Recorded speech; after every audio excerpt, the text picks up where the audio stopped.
A country like Guyana must be able to provide education for all, and this also means the development of a society bereft of gender-based discrimination so that everyone can obtain an education at the various educational facilities. There are many genders nowadays besides the formal agenda. Yes, the genders. As you know, people deal with this issue. I don't see it, I see it as a human rights issue.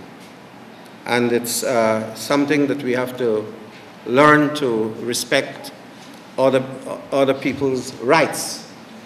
And therefore, I didn't say this as a provocation. I say this within the context of evolving rights. Prime Minister Nagamutu addressing a literacy and human rights workshop in observance of World Literacy Day 2018 at the Grand Coastal Inn on Saturday.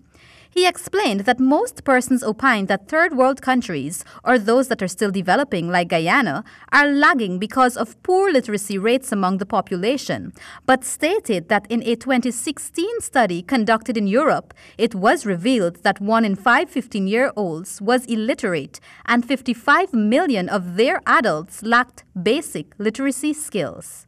So that when people refer to the third world, always as the excuse for the worst in human behavior, we also know that literacy and illiteracy continues to remain a universal phenomenon and is not only peculiar to certain parts of the world or certain ethnicities of the world or even races in the world. It is universal, and we have to see it as a world problem. According to the Prime Minister, Guyana needs to intensify its drive for literacy and education as both a human right and a right of children.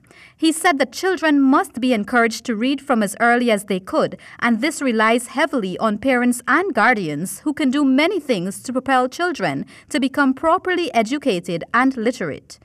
And to read for children, to make reading a joy in the home, to be able to give, rather than buying exotic dresses and toys, to make gifts of books a regular feature in the family so that you know where the emphasis is in acquiring knowledge, in sharing knowledge, rather than sharing material things to be accumulated, to be put aside, eventually to be discarded. Reporting for HGP Nightly News, I am Kristen Macklingam.